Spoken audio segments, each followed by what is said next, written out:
A 25-year-old woman was standing in a parking lot with 4 children when a stranger pulled up and asked if she had called for a ride. She said no. He drove away. 3 minutes later, he came back with a gun. She took 4 bullets to save those kids and somehow lived. 14-year-old Abbie Kopf was shot in the head at a Cracker Barrel, pronounced dead in the hospital, and then her mother felt her hand move under the sheet. 8 hours. 6 people murdered. 2 survivors who defied death itself. And when police finally caught him, the killer looked them in the eye and said a phone app made him do it.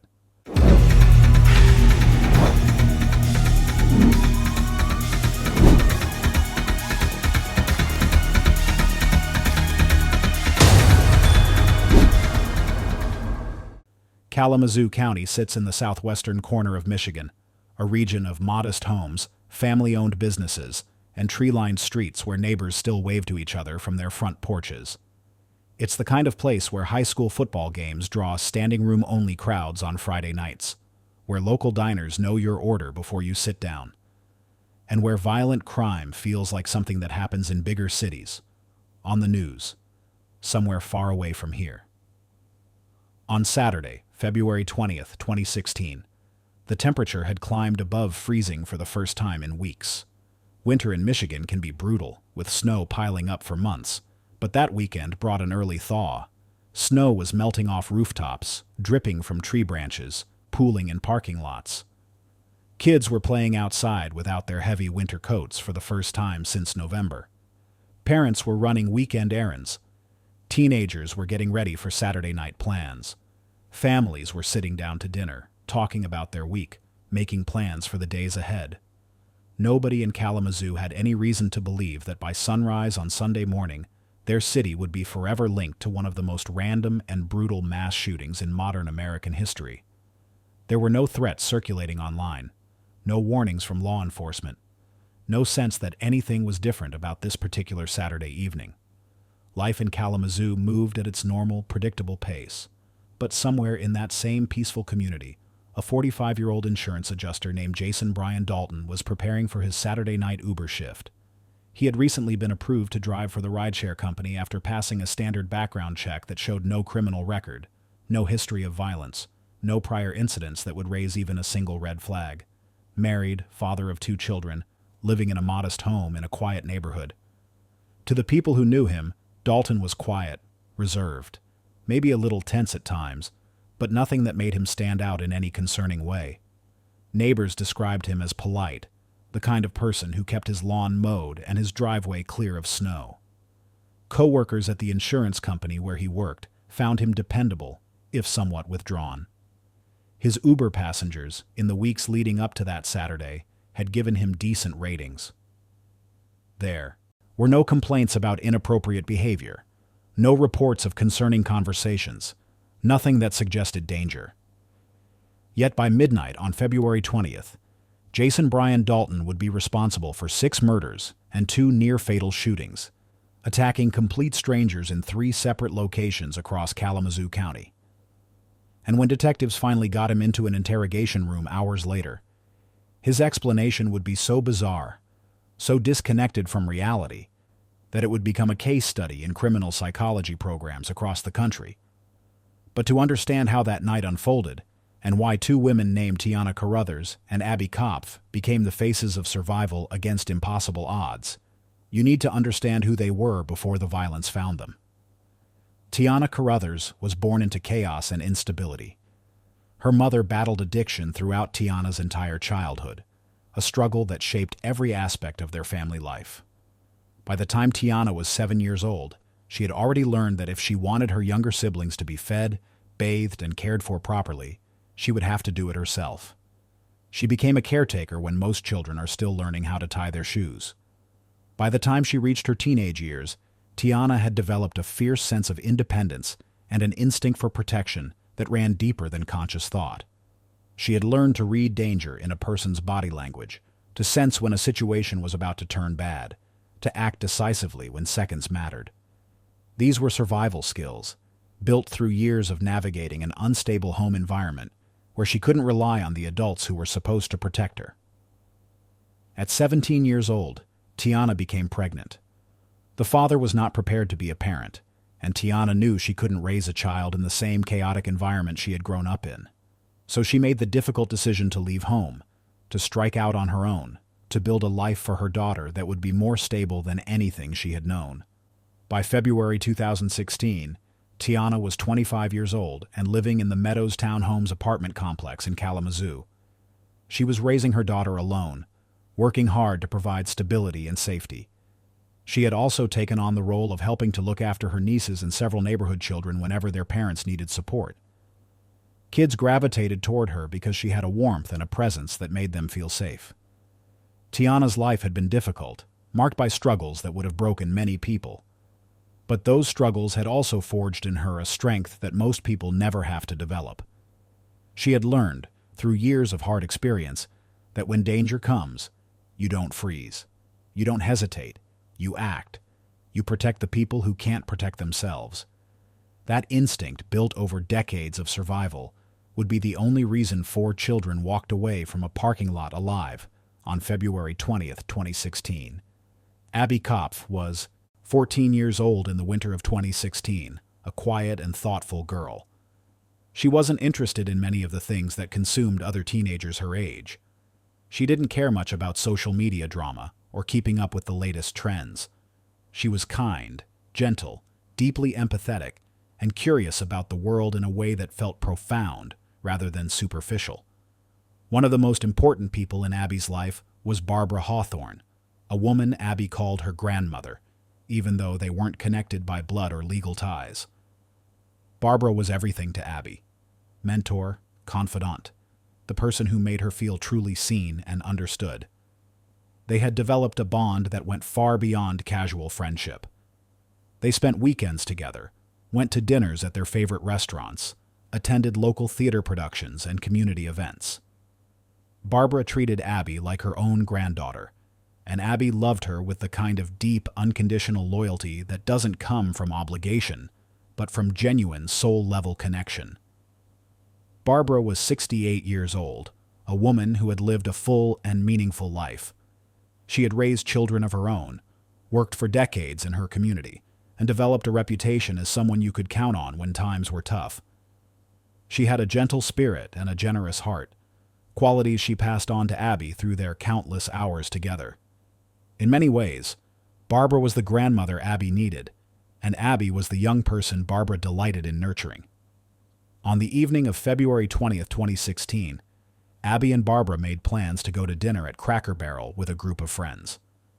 It was the kind of simple, wholesome outing that defined their relationship. Abbie was looking forward to it all week. She had no way of knowing that within few hours she would be declared dead in a hospital emergency room, and Barbara would be gone forever.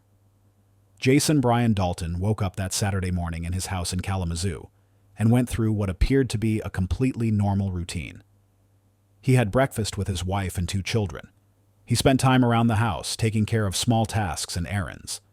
His family later told investigators that he seemed fine that morning, perhaps a little quieter than usual, but nothing that raised any alarm bells. There were no arguments, no outbursts, no indication that anything was wrong. What investigators would later discover was that there were no warning signs that could have predicted what Dalton was about to do. No manifesto hidden on his computer, no disturbing social media posts, no history of threatening behavior toward others, no pattern of escalating violence. Just a man who seemed to be dealing with ordinary life pressures until the moment he suddenly wasn't. This absence of warning signs is what makes the Kalamazoo shooting so deeply unsettling. We want to believe that mass violence comes with red flags, with opportunities for intervention, with moments where someone could have seen it, coming and stopped it. But sometimes the danger is invisible until it explodes into view. Sometimes ordinary people, living ordinary lives, make incomprehensible choices that destroy everything around them. At approximately 4:30 in the afternoon on February 20th, a man named Matt Mellon requested an Uber ride through the app on his phone. He needed to get across town and figured a rideshare was the easiest option. Within minutes, Jason Dalton accepted the ride request. Mellon received a notification with Dalton's information and the description of his vehicle, a silver Chevy Equinox. Mellon waited outside his location until the silver Equinox pulled up. He got into the car, greeted Dalton politely, gave him the destination address, and settled in for what he assumed would be a routine ride across Kalamazoo. But within the first few minutes, Mellon realized that something was very wrong. Dalton was driving erratically, aggressively, dangerously. He was speeding through residential neighborhoods where the posted limit was 25 miles per hour, blowing through stop signs without even slowing down, swerving across lanes of traffic without signaling. The car was accelerating and decelerating in ways that made no sense. Mellon asked Dalton to please slow down, that he wasn't in that much of a hurry, that they had plenty of time to get to the destination. Dalton didn't respond. He didn't even acknowledge that Mellon had spoken. He just kept driving faster, more recklessly, as if Mellon wasn't even in the car. The Equinox fishtailed around a corner, tires squealing against the pavement. Mellon could feel the vehicle losing traction, the back end sliding out. His stomach dropped. He was genuinely terrified that they were going to crash, that he was going to die in the back seat of this stranger's car. He started looking for an opportunity to get out, any moment when the car slowed down enough for him to jump. When Dalton finally came to a stop at an intersection, Mellon didn't wait for permission. He yanked the door open, stumbled out onto the sidewalk, and slammed the door behind him. He pulled out his phone and immediately called 911. He reported a reckless Uber driver who had nearly killed him, provided a description of the vehicle and the driver, and gave the dispatcher all the information he could remember. The call was logged into the system. The dispatcher took down all the details and forwarded the complaint to the appropriate department. But at that moment, there was no active crime scene, no immediate threat that required emergency response, no reason to treat it as anything more than a traffic violation that would be investigated later. The warning was there. The system had documented it, but the pieces hadn't connected yet because the pattern hadn't formed. Nobody could have known that Matt Mellon's terrifying ride was the first warning sign of what was about to unfold. Dalton continued driving after Mellon jumped out. He picked up another Uber passenger shortly after, completing the ride without incident. Then he picked up another. Between 5 and 6 p.m., he completed multiple rides, dropping people off at their destinations, making casual small talk about the weather and weekend plans, accepting payment through the app, maintaining the appearance of a completely normal Saturday evening shift. Passengers who rode with Dalton during that hour-long window later told investigators that he seemed polite, maybe a little quiet, but perfectly fine. There was nothing about his demeanor that suggested he was on the verge of committing mass murder. He didn't seem agitated or nervous. He wasn't sweating or fidgeting. He was just a middle-aged man driving for Uber, making extra money on a Saturday night. This ability to compartmentalize, to switch between violence and normalcy, would become one of the most chilling aspects of the case. It suggested a level of control and awareness that completely contradicted any claims of mental instability or being controlled by external forces.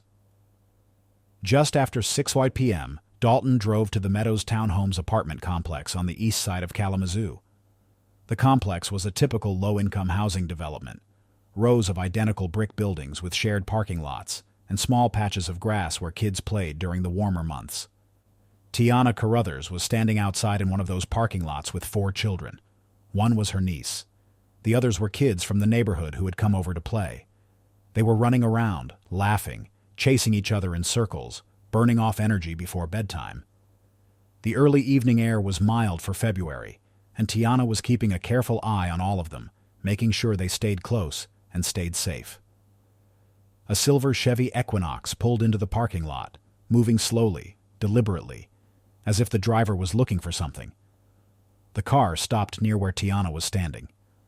Dalton rolled down his window and called out to her, saying he is here to pick her up. Tiana looked at him, confused. She hadn't ordered any Uber. She told him that she didn't place an order. He didn't look confused. He didn't look apologetic. He just stared. Then, without saying another word, he rolled up the window and drove away slowly, his vehicle disappearing around the corner of the building. Tiana turned back to the children, but something about the interaction nagged at her. The way he had looked at her. The way he hadn't seemed confused when she said he had the wrong person. the way he had just stared before driving away. It felt wrong in a way she couldn't quite articulate, but after years of developing survival instincts in unstable environments, Tiana had learned to trust that feeling. She called the kids closer, telling them to stay near her, her internal alarm system already activated. 3 minutes later, the silver Equinox came back. Tiana saw it pulling into the parking lot again, moving at the same slow, deliberate pace. Her chest tightened. Her breathing quickened. Every instinct in her body was screaming that something bad was about to happen. His hand moved inside his jacket, and in that fraction of a second, before she even saw the weapon, Tiana recognized the shape, the movement, the intention. She had seen enough violence in her life to know what was coming next. She didn't think. She didn't calculate. She didn't weigh her options. Her body moved on pure instinct, driven by years of being the person who protected others. She screamed at the top of her lungs for the children to run. Her voice was raw, desperate, commanding. Dalton pulled the gun from his jacket and fired. The first bullet struck Tiana in her right arm, shattering bone and sending shockwaves of pain radiating through her entire body. The impact spun her partially around. The second bullet tore through her side, ripping into soft tissue and muscle. The third struck her leg, fracturing bone and collapsing her knee. The fourth entered her torso, tearing through her abdomen and lodging itself there. Tiana crashed onto the pavement, her body folding in on itself. Blood poured from the wounds, spreading across the concrete beneath her. The pain was overwhelming, all-consuming, beyond anything she had ever experienced. Her vision blurred. Her ears rang from the gunshots. Her lungs struggled to pull in air. But even as she lay there bleeding, even as consciousness threatened to slip away, she could hear the sound of the children's footsteps pounding against the pavement. They were running. They were getting away. She had done what she needed to do. Tiana lay on the cold pavement, blood pooling beneath her, every breath sending fresh waves of agony through her shattered body. She wanted to scream, to call for help, to move, to do anything. But she was terrified that if she made a sound, if she showed any sign of life, Dalton would come back and finish what he had started. So she forced herself to stay as still as possible, listening for the sound of his engine, listening for footsteps, waiting until she was absolutely certain he was gone. Neighbors who heard the gunshots came running out of their apartments. Someone was screaming that there had been a shooting, that someone was hurt. Another voice was yelling for someone to call 911. Tiana heard all of this happening around her, but she kept her eyes closed, kept her body still, until she heard one of her neighbors kneeling beside her, saying her name, telling her help was coming. Within minutes, paramedics arrived at the scene. They found Tiana conscious but barely responsive, in severe shock from blood loss and trauma. They immediately started 2 IV lines, applied pressure to the wounds, and loaded her onto a stretcher. The ambulance raced to Bronson Methodist Hospital with sirens blaring, medics working frantically to stabilize her during the short drive. At the hospital, trauma surgeons took Tiana straight into surgery.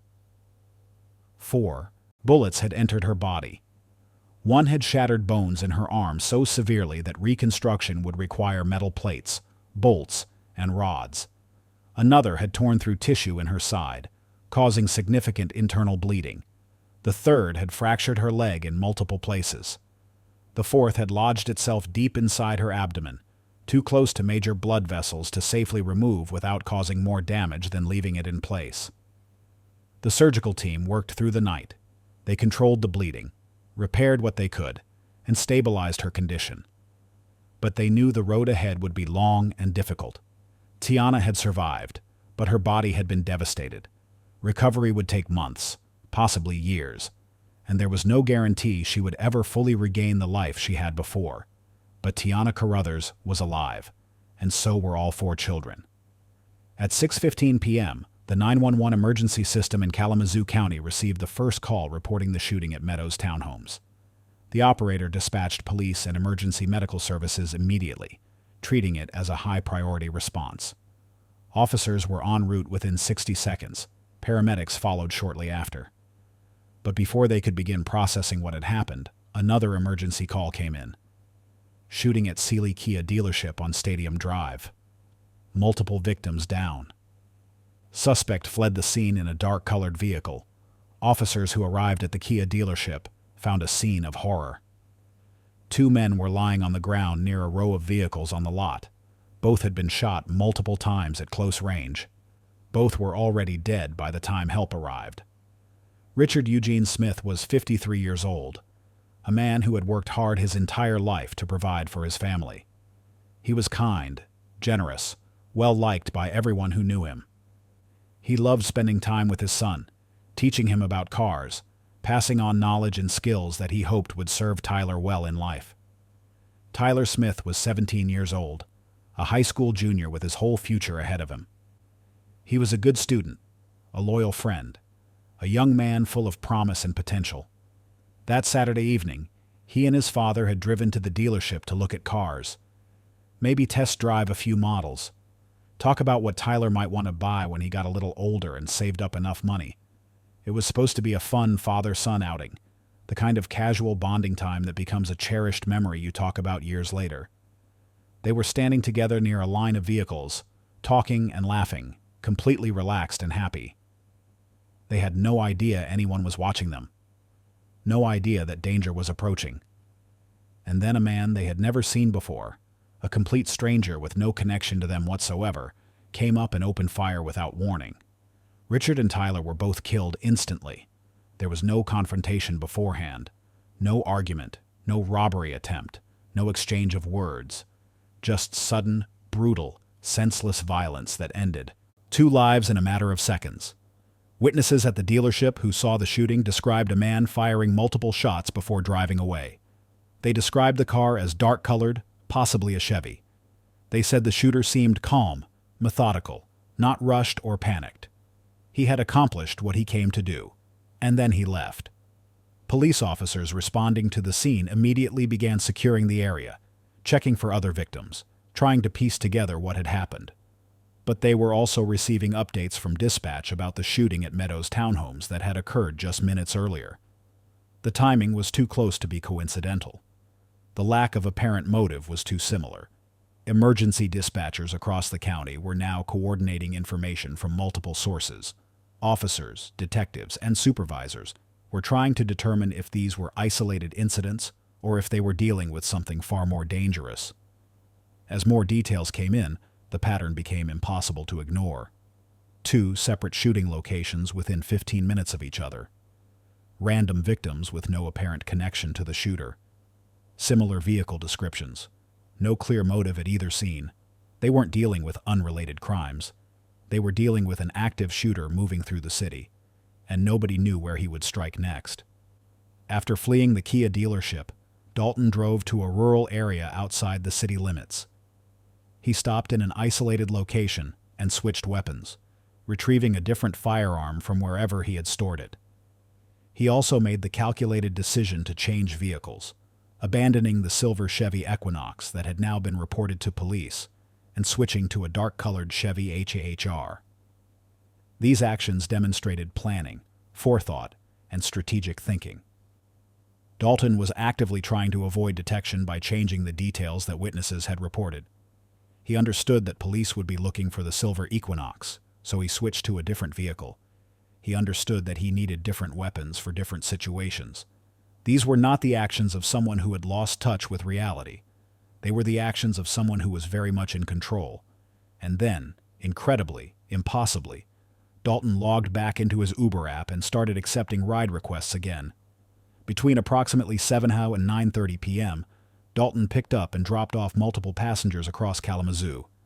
He drove them to restaurants, to friends' houses, to stores. He made casual conversation about the unusually warm weather.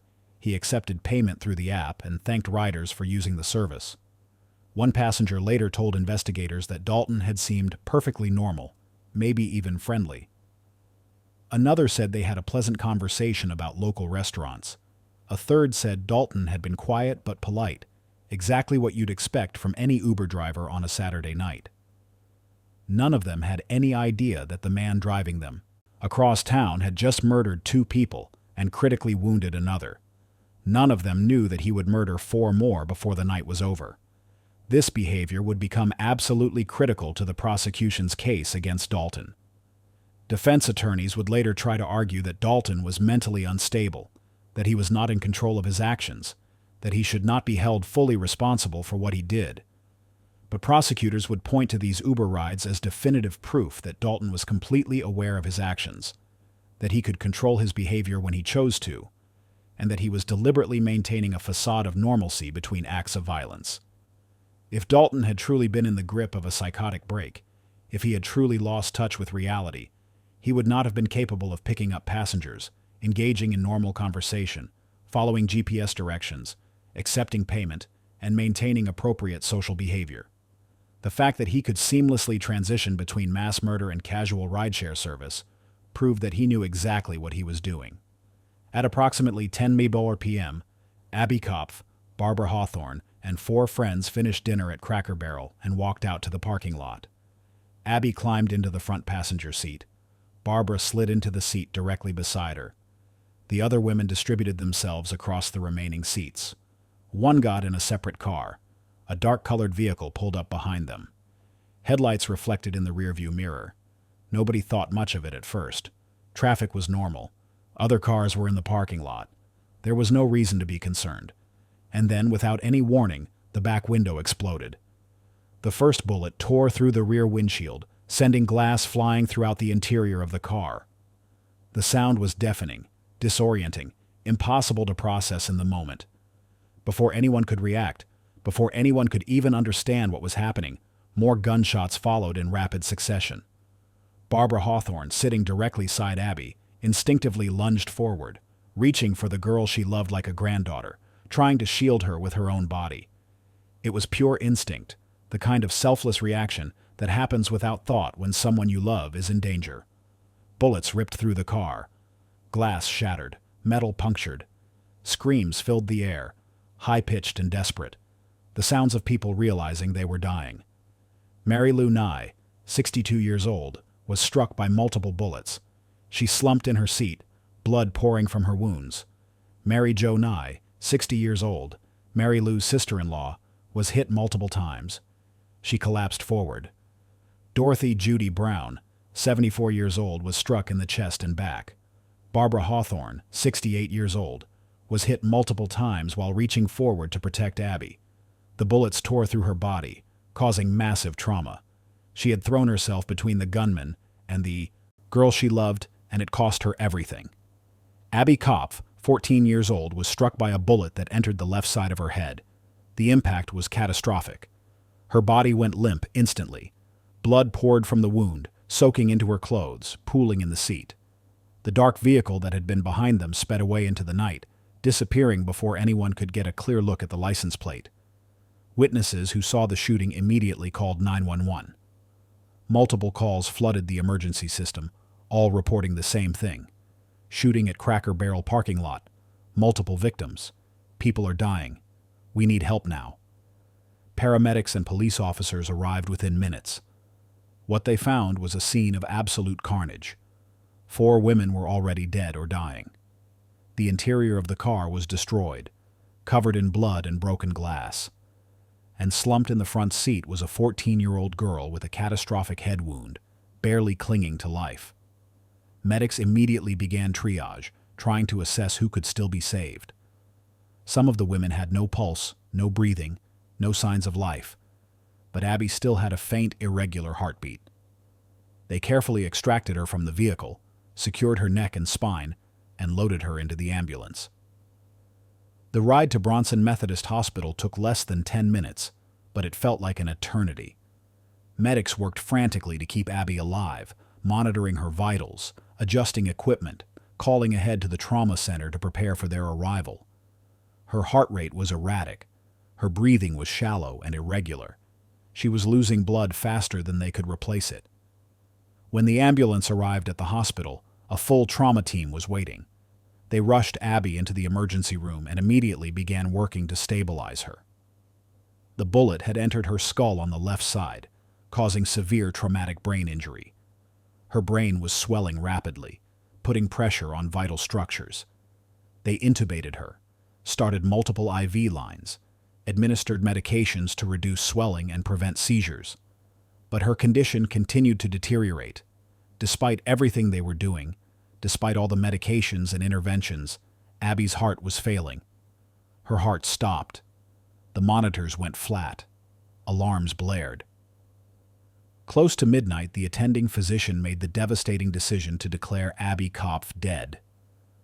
The medical team stepped back from the table, exhausted, heartbroken, knowing they had done everything humanly possible, but it hadn't been enough. A nurse gently cleaned the blood from Abbie's face and pulled a white sheet over her body, covering the evidence of the violence that had stolen her life. Abbie's mother, Vicky, was brought into the room. The doctor approached her carefully, his voice gentle but heavy with grief. He explained that they had done everything they could, that Abbie's injuries were too severe, that despite their best efforts, they had been unable to save her, that her daughter was gone. Vicky stood there, frozen, unable to process what she was hearing. It didn't feel real. It couldn't be real. Just hours ago, Abbie had been texting her about dinner and about what time she'd be home, and now she was being told that her daughter was dead. The doctor gave Vicky a moment alone with Abbie's body. Vicky approached the bed slowly, her legs barely able to support her weight. She looked down at the white sheet covering her daughter's face and body. Tears streamed down her cheeks. Her entire world had collapsed in the space of a few hours. She reached out and gently took Abbie's hand in her own, wanting to feel her daughter's warmth one last time before it faded completely. She needed that final moment of physical connection, that last chance to touch the person she loved more than anything in the world. And then she felt something. Movement. It was faint, so subtle she almost missed it, but it was there. Abbie's hand moved slightly beneath her own. Vicky's breath caught in her throat. Her heart started pounding. She looked up at the doctor, who was standing quietly nearby, and said, "She's moving. My daughter is moving." The doctor stepped forward, his expression sympathetic but firm. He gently explained that what Vicky was feeling was most likely just a muscle reflex, a common occurrence after death as the body's nervous system shuts down. It didn't mean Abbie was alive. It was just the body's final electrical impulses, firing randomly. But Vicky refused to accept that explanation. She knew what she had felt. She looked the doctor in the eye and said, "Check again. Please. Check her pulse again." The doctor hesitated. He had already declared Abbie dead. The family was beginning the process of saying goodbye.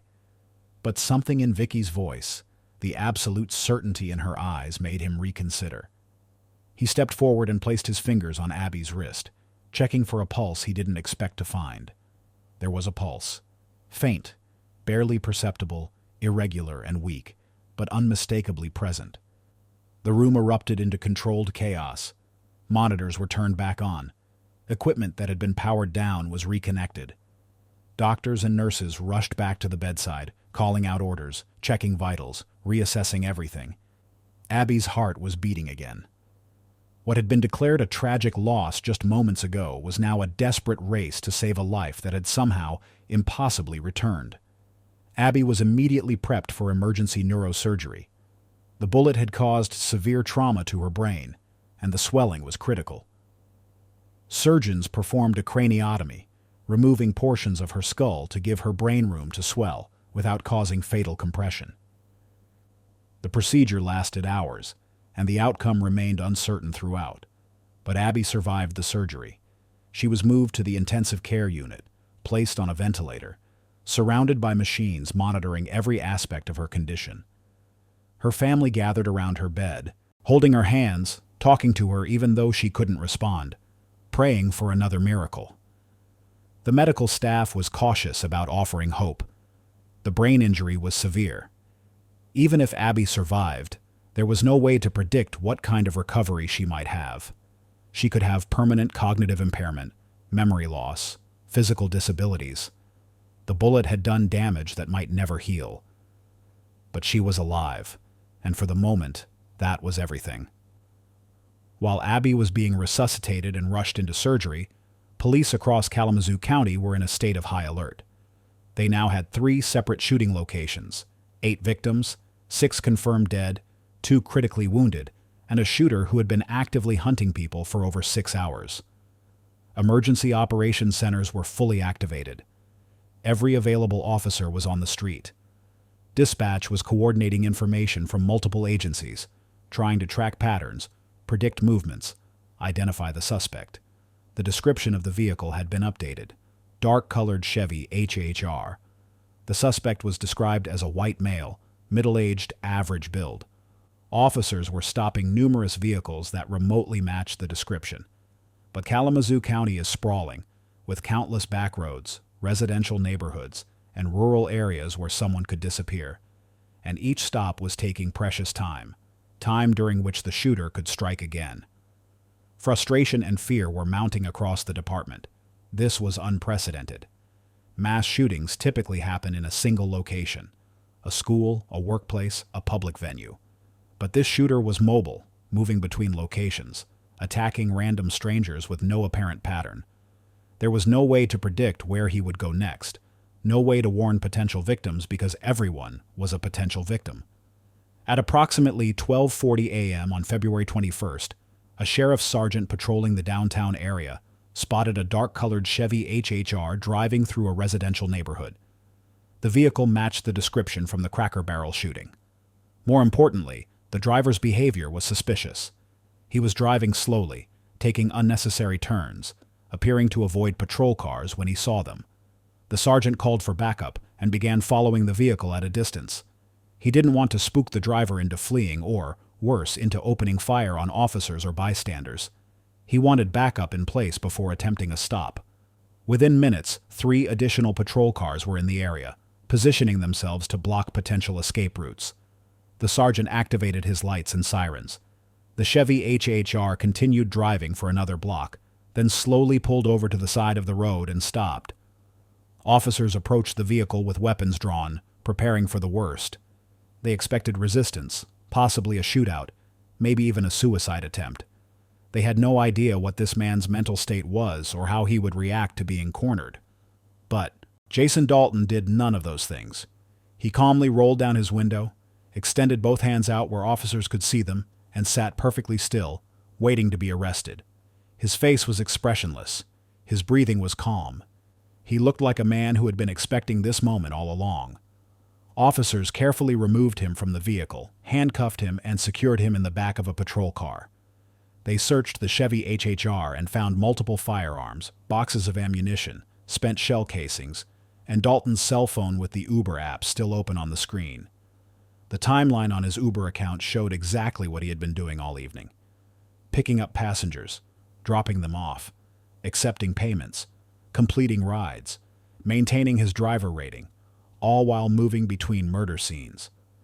Jason Brian Dalton was transported to the Kalamazoo County Sheriff's Office and placed in an interrogation room.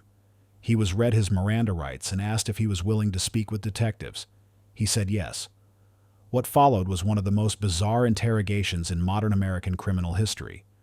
Dalton sat calmly across from 2 experienced detectives and began explaining what had happened. But his explanation was so disconnected from reality, so strange and illogical, that it raised immediate questions about his mental state. He claimed that the Uber app on his phone had taken control of him. He said that when he opened the app that evening, the logo had changed from its normal design into the image of a horned devil, glowing red on his screen.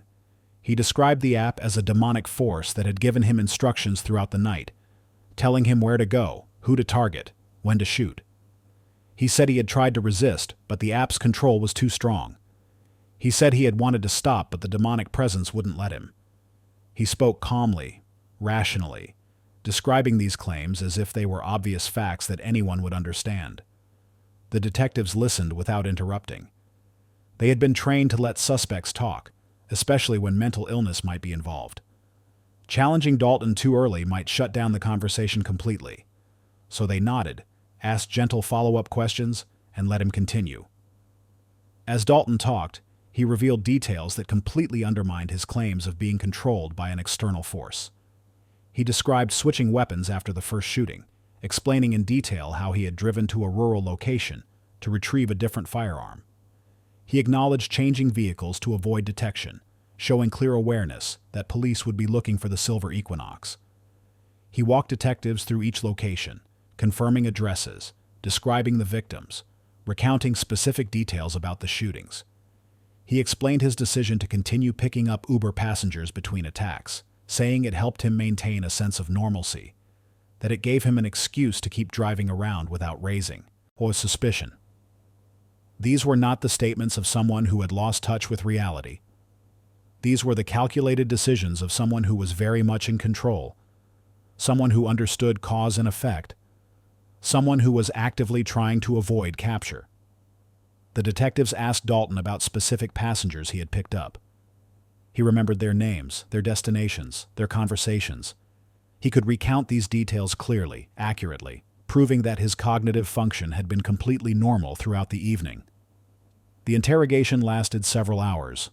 By the end, detectives had more than enough evidence to prove that Jason Dalton had been fully aware of his actions, that he had made deliberate choices throughout the night, and that his claims about being controlled by the Uber app were fabricated. In the weeks following his arrest, Dalton underwent multiple psychiatric evaluations. Mental health professionals examined him extensively, conducted psychological testing, reviewed his history, and assessed his current mental state. Their unanimous conclusion: Jason Brian Dalton was mentally competent. He understood the nature of his actions. He knew right from wrong. He was capable of assisting in his own defense. His claims about the Uber app were determined to be a transparent attempt to establish an insanity defense, but the evidence against that defense was overwhelming. Someone experiencing a genuine psychotic break would not have been capable of the level of planning, adaptation, and social functioning that Dalton demonstrated throughout the evening. Tiana Carruthers spent 3 weeks in Bronson Methodist Hospital. She underwent multiple surgeries to reconstruct her shattered arm, repair internal damage, and address complications from her injuries. The bullet that had lodged in her liver remained there, too dangerous to remove. Surgeons determined that trying to extract it would cause more damage than leaving it in place. Tiana would carry that bullet inside her for the rest of her life. Physical therapy began while she was still in the hospital. Therapists worked with her daily, teaching her how to sit up without assistance, how to bear weight on her injured leg, how to stand without collapsing. Every movement was agony. The pain was constant, overwhelming, sometimes so intense that she couldn't hold back tears. When she was finally discharged from the hospital, Tiana returned home with a walker, a bottle of pain medication, and a long list of follow-up appointments. She couldn't work. She couldn't lift her daughter. She couldn't do most of the basic tasks that had defined her daily life before the shooting. She had to relearn how to exist in a body that had been fundamentally changed by violence. Months passed. Slowly, painfully, Tiana made progress. The physical wounds healed, though they left permanent scars across her arm, her side, her leg. The emotional wounds took longer, manifesting in nightmares, in sudden panic when she saw a silver SUV in an overwhelming need to keep her daughter within sight at all times. But Tiana refused to be defined by what Jason Dalton had done to her. She had protected 4 children and survived. That meant something. That mattered. And she was determined to make sure her survival counted for something more than just not dying. When prosecutors reached out to ask if she would testify at Dalton's preliminary hearing, Tiana didn't hesitate. She said yes immediately, even though she knew it would mean facing her attacker in court, reliving the worst moments of her life in front of strangers, and putting herself through emotional trauma that might set back her recovery. But she also knew that her testimony could be the difference between Dalton spending life in prison and Dalton potentially getting a reduced sentence based on an insanity plea. She knew that if she stayed silent, if she let fear keep her from speaking, she would be giving him power over her for the rest of her life. The preliminary hearing was held months after the shooting. The courtroom was packed with victims' families, members of the media, and community members who wanted to see justice served. Dalton sat at the defense table, wearing an orange jumpsuit, his face showing no emotion. When Tiana's name was called, she stood up from her seat in the gallery and made her way to the witness stand. She was moving carefully to avoid aggravating her injuries. Every eye in the courtroom was on her as she was sworn in and took her seat. The prosecutor began asking questions, walking her through the events of February 20th, 2016. Tiana answered each question clearly, calmly, refusing to let emotion overtake her words. She described being outside with the children. She described Dalton pulling up the first time, asking if she had called for a ride. She described the uneasy feeling she had when he drove away. She described everything that happened that day. Her voice never wavered. Her testimony was powerful, devastating, impossible to dismiss. And then Jason Dalton made an outburst. He suddenly stood up at the defense table and shouted something across the courtroom. The judge immediately banged the gavel and called for order. Tiana froze on the witness stand, her breathing quickening, her eyes wide. The judge called for a recess. Tiana was escorted out of the courtroom and taken to a private room. Prosecutors asked if she was okay, if she needed time, if she wanted to stop her testimony. But Tiana refused. She took 10 minutes to collect herself, to slow her breathing, to remind herself why she was there. Then she was taken back into the courtroom and resumed her testimony. She finished everything she had come to say. She described the immediate aftermath, the pain, the fear, the sound of the children's footsteps as they ran to safety. She walked the jury through her surgeries, her recovery, the permanent damage to her body. By the time she was finished, there wasn't a dry eye in the courtroom. Her testimony had accomplished exactly what it needed to. She had proven that Dalton was aware of his actions, that he had shown no remorse or confusion. She had destroyed any possibility of an insanity defense. Abbie Kopp's recovery was far more complicated and uncertain. The traumatic brain injury she had sustained was catastrophic. Even after the initial surgery to relieve pressure on her brain, she faced months of additional procedures. An infection developed in her skull, requiring another surgery to clean out the affected tissue. Her skull needed to be reconstructed using plates and mesh. The recovery process seemed endless. Her memory was profoundly affected. She experienced severe retrograde amnesia, forgetting events that had happened in the weeks and months leading up to the shooting.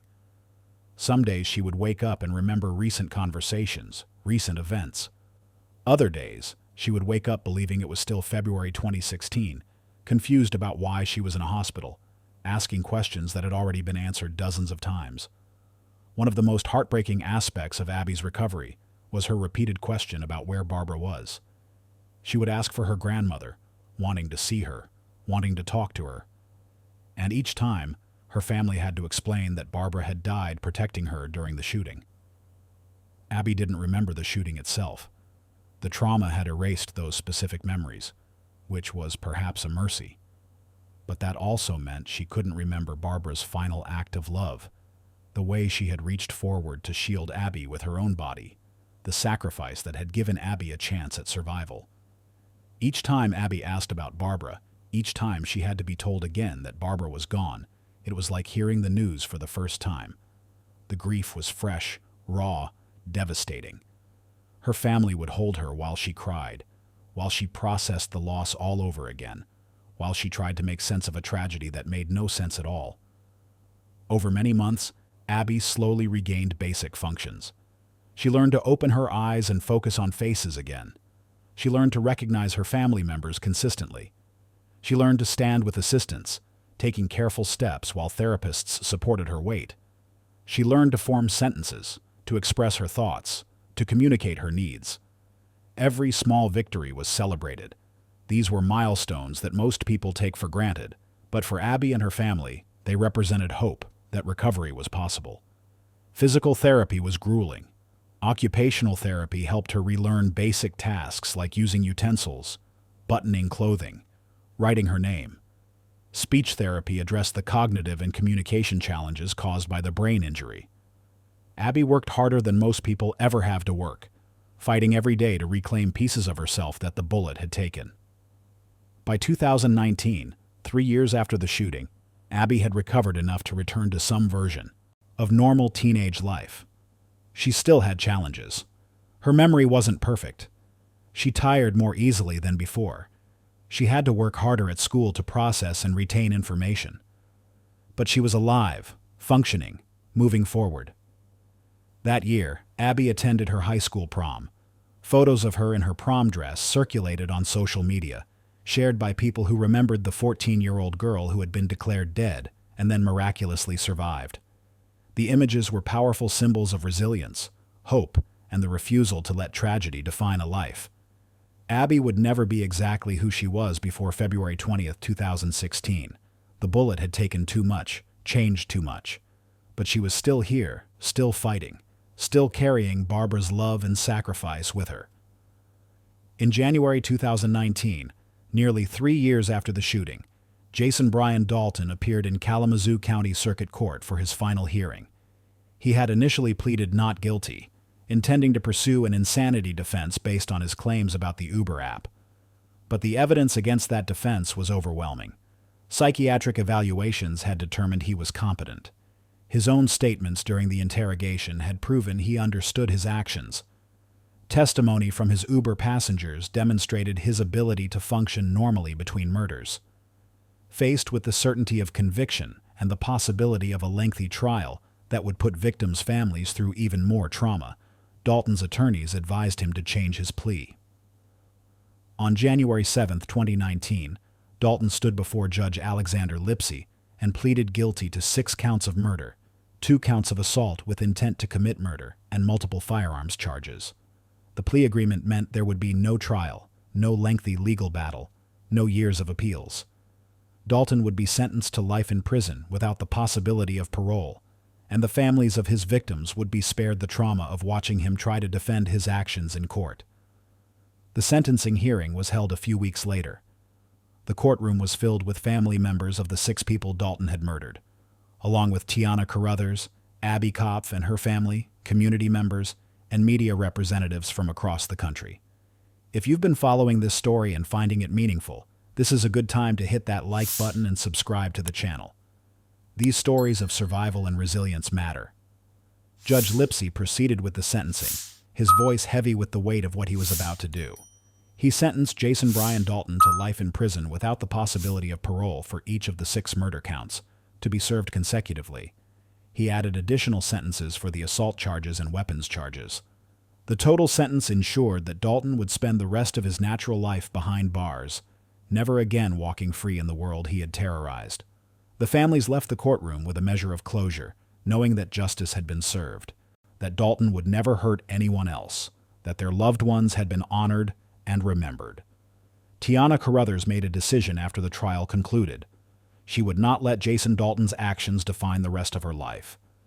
She had survived for a reason, and she was going to make that survival matter. She became a motivational speaker. She talked about survival, about resilience, about the power of protecting those who cannot protect themselves. She spoke about her childhood, the struggles she had overcome long before her encounter with Jason Dalton.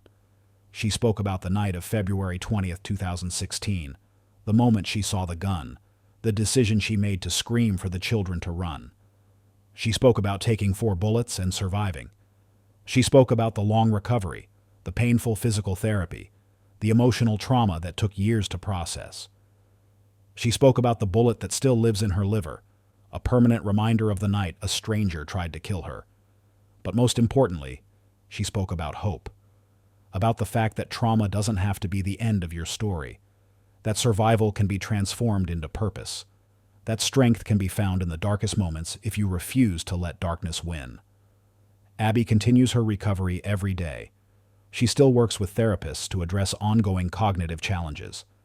She still has difficult days when her memory fails her, or when the weight of what she lost feels overwhelming.